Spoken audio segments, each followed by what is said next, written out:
Наоѓајќи се во четвртиот ден од страдалната седмица, Велик четврток, православната црква го чествува споменот на преподобниот Јосиф Песнописец.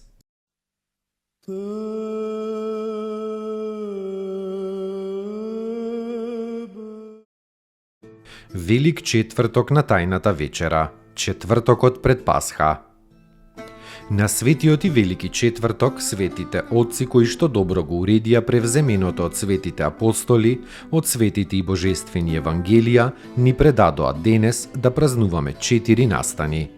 Светото миење на нозете на учениците, тајната вечера, тоест нам предавањето на страшните тајни, чудесната молитва и самото издавање. Бидејќи јудејската Пасха мораше да биде направена во петок, а бидејќи приличеше вистината да биде во согласност со преобразот, тоест тогаш и Христос да биде принесен како Пасха за нас.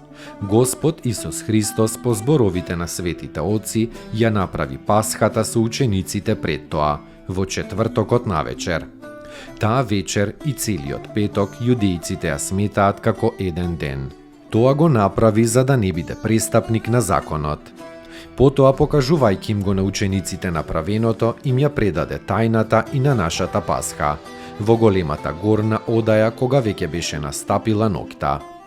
Гледате дека тоа не беше законска Пасха. Тука се седи, тука има вечера, леб и вода, а таму се е печено на оган и бесквасно. Како што велат стиховите на тајната вечера. Двојна вечера се поставува, Пасха законита и Пасха нова, крвта и телото Господови.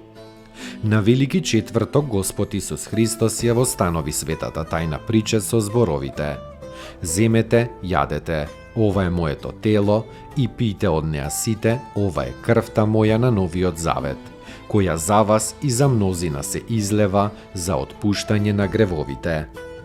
Овие зборови може да се слушнат на секоја света литургија, чијшто централен дел е светата причест. Господ Исус Христос со миењето на нозете ги поучува учениците да не бараат старешинство.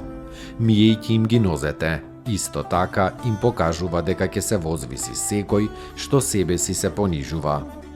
После вечерата се упатија на Маслиновата гора, во местото Гециманија, каде што, како што велат стиховите, од богослужбата од лицето Христово течеше пот како капки крв и со молитвата ги фаќаш непријателите за смртта на вистина да ја уништиш. Потоа Јуда со војниците и народ му се приближи на Исуса Христа, го целива со тоа давајќи им знак дека е тој.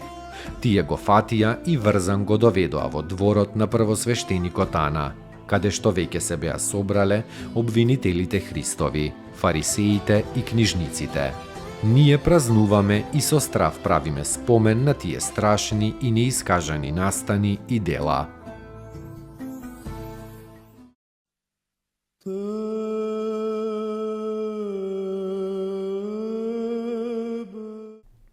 Преподобниот Јосиф Песнописец. Роден е во Сицилија од благочестиви и добродетелни родители, Плотин и Агатија. По смртта на родителите премина во Солун, каде што се замонаши. Како монах на сите им беше пример во постот, во крајната воздржливост, непрестаната молитва и псалмопеењето, бдеењето и трудолюбивоста. Солунскиот епископ го ракоположи за јеромонах. Кога прочуениот Григори Декаполит го посети Солуна, од дното на срцето го засака Јосифа. Заради неговиот редок карактер, па го зеде со себе во својот манастир во Цариград. Кога повторно изби пламенот на иконоборната ерес под Лав Ерменин, овој Јосиф беше испратен во Рим да ги повика папата и римската црква во борба за вистинската вера.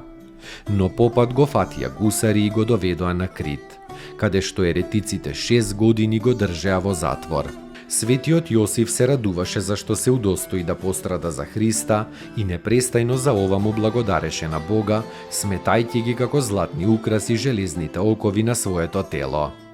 6-та година на Божикното утро, злочестивиот цар Лав беше убиен во црквата за време на утрената. Во истиот тој час на Јосиф му се јави светиот Никола и му рече: "Стани и следи ме." Тој се почувствува како подигнат во воздухот и одеднаш се најде во Цариград. На неговото доаѓање му се израдуваа сите правоверни. Им испеа канони и стихири на многумина светители. Имаше дар на прозорливост, заради што патриархот Фоти го постави за духовник и исповедник на свештенството, а го препорача како човек Божи, ангел во тело, отец на отците. Во длабока старост му го предаде својот дух на Бога, кому тој верно му послужи. Се упокои мирно во Господа на Велики четврток, 883 година.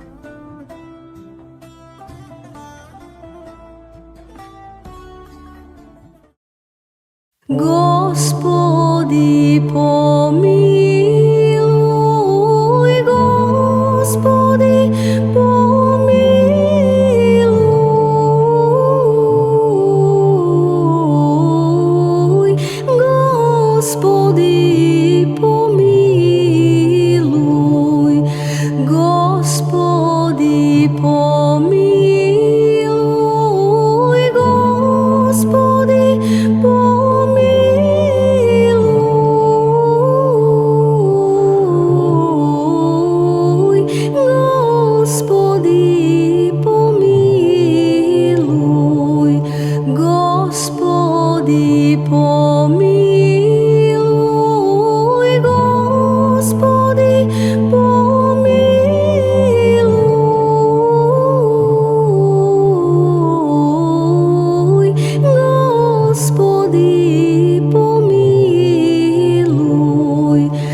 Господи, помилуј, Господи, помилуј, Господи, помилуј, Господи, Господи, помилуј, Господи, помилуј, Господи, помилуј, Господи, помилуј, Господи, помилуј, Господи, помилуј, Господи, помилуј, Господи, помилуј, Господи, помилуј, Господи, помилуј.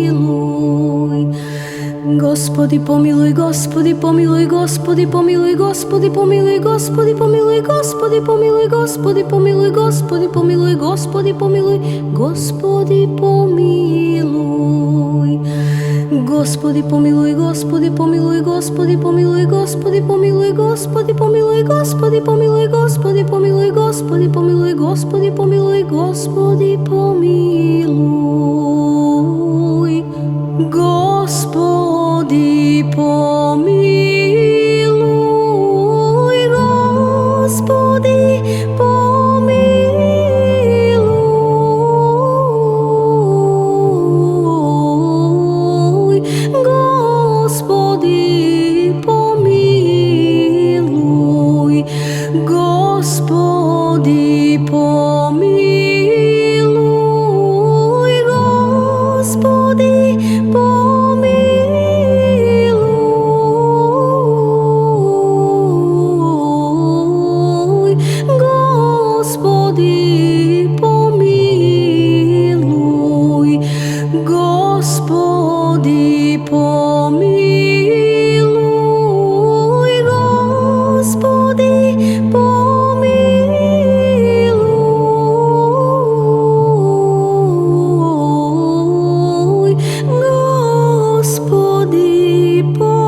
Поуки од светите отци.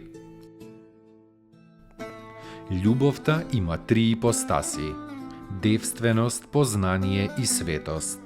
Без девственоста љубовта не е милост, но е земска, себичност и страст. Без познанието љубовта не е мудрост, но е лудост. Без светоста љубовта не е сила, но е слабост. Господи, удостој ме со љубовта, со која Ти живееш и живот даваш. Удостој ме со Твојата љубов и ќе бидам слободен од сите закони. Всели ја во мене Твојата љубов и таа љубов ќе ме всели во Тебе. Свети Николај Велимировиќ.